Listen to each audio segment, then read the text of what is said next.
આપણે ભગવાનની માયા દેવર્ષિ નારદની કથા સાંભળીશું.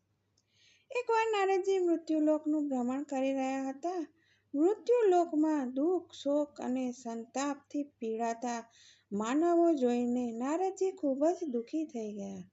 ત્યાં નારદજી સીધા જ વિષ્ણુ લોકમાં પહોંચ્યા અને ભગવાન વિષ્ણુને કહ્યું કે પ્રભુ, મૃત્યુલોકમાં બહુ જ દુઃખ, શોક અને સંતાપ છે. આપ તેમના કલ્યાણ માટે કશું કરતા કેમ નથી? ભગવાન વિષ્ણુ બોલ્યા, નારદજી, જો મનુષ્ય યોગનું અનુસરણ કરે છે તેના પર મારા માયાની કોઈ અસર નથી થતી.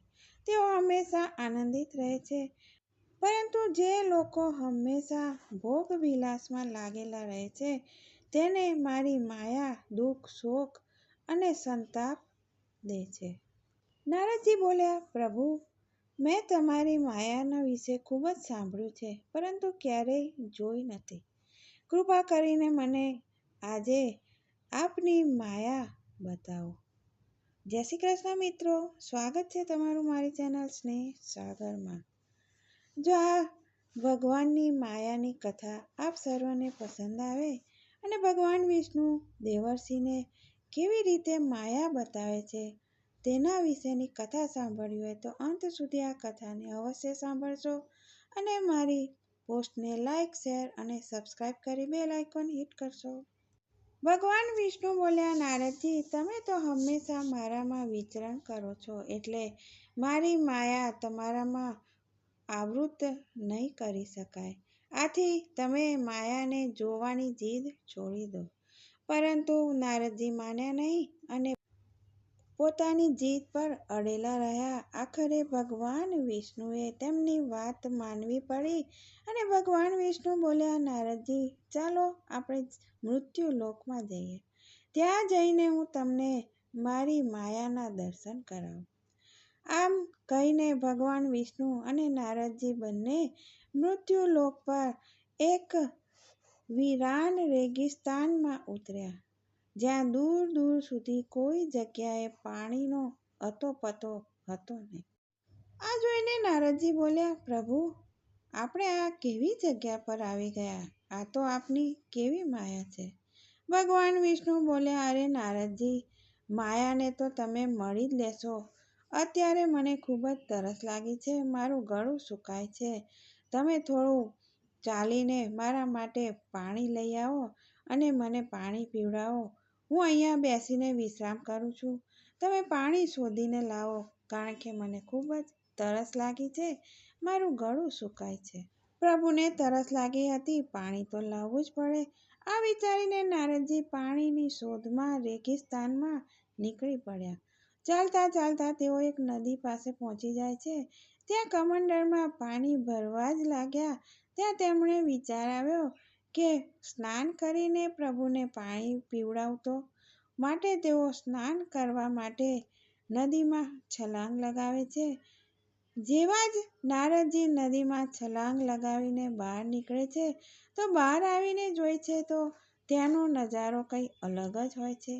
જ્યારે નારદજી પોતાના કમંડળ લેવા માટે આગળ વધે છે ત્યારે તેમના કમંડળની જગ્યાએ એક સુંદર યુવતી ઊભી હતી. આ યુવતી એટલી સુંદર હતી કે એક ક્ષણનો પણ વિચાર કર્યા વગર નારદજીના હૃદયમાં તે વસી ગઈ. નારદજીએ બધી જ વાતો ભૂલી ગયા અને કે પ્રભુને પાણીની તરસ લાગી છે, મારે તેમને પાણી પીવડાવવાનું છે, તે પણ ભૂલી ગયા અને તે કન્યાને તેમણે વિવાહનો પ્રસ્તાવ મૂકી દીધો. એ સુંદર યુવતી આ જ મનસાથી અહીં આવી હતી. આથી તે ઝટથી માની ગઈ અને નારદજીને પોતાના ઘરે લઈ ગઈ. ત્યાં આવીને ખબર પડી કે આ સુંદર યુવતી તો એક રાજકુમારી હતી. તે રાજાનું એકનું એક સંતાન હતું અને તે રાજ્યની એક જ રાજકુમારી હતી. રાજાએ પોતાની પુત્રીને સ્વયંવરિત પતિથી તેનો વિવાહ કરવા માટે રાજ્યના ઉત્તરાધિકારી પણ ઘોષિત કરી દીધા. હવે તો નારદજી સમ્રાટ બની ગયા હતા અને તેમના દિવસો ખૂબ જ આરામદાયક આરામથી નીકળી રહ્યા હતા.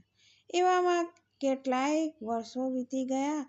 મહારાજની પરમ સુંદરી મહારાણીએ 2 પુત્રને જન્મ આપ્યો. સમ્રાટ બનેલા નારદજી પોતાના રાજકુમાર જોઈને ખુશીથી ફૂલ્યા નહોતા સમાતા. ત્યારે જ અકસ્માતે એક દિવસ નદીમાં પૂર આવ્યું. આખું રાજ્ય તહસ નહસ થઈ ગયું. પૂર એટલું વિનાશક હતું કે કેટલાય અંદર ડૂબીને મરી ગયા અને કોઈ ડબાઈને મરી ગયા. પોતાના પત્ની અને પુત્રને એક નાવમાં બેસાડીને તેઓ સુરક્ષિત સ્થાન પર જાય છે અને ત્યાં નદીમાં એક બીજું તોફાન આવે છે અને નાવ પલટી જાય છે. તેના બંને બાળકો નારદજીને પકડી લીધા, પરંતુ મહારાણી નદીમાં વહી જાય છે. તેઓ ડૂબી જાય છે. નારદજી ખૂબ જ દુઃખી થઈ ગયા, પરંતુ આ મજબૂરી જોયા સિવાય તેમની પાસે બીજું કંઈ કારણ ન હતું. નારદજી ખૂબ જ દુઃખી થઈ ગયા.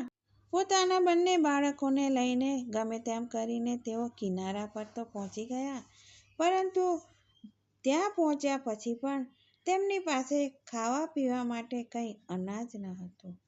બાળકોને ખૂબ જ ભૂખ લાગી હતી અને તેઓ જોર જોરથી રડવા લાગ્યા.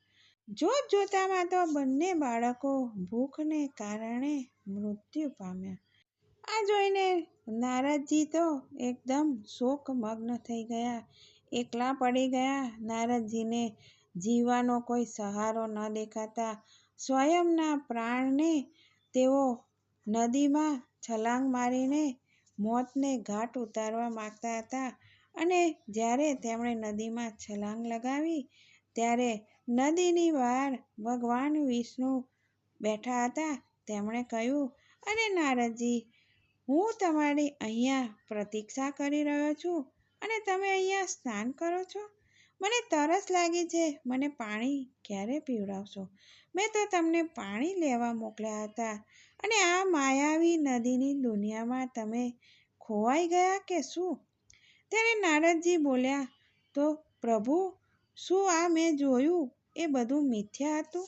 એ એક સ્વપ્ન હતું? ભગવાન વિષ્ણુ બોલ્યા કે હા નારદજી, આજ તો મારી માયા હતી. તમારી બહુ ઈચ્છા હતી ને માયા જોવાની, તો મેં તમને અહીં લાવીને તમને આ માયા બતાવી.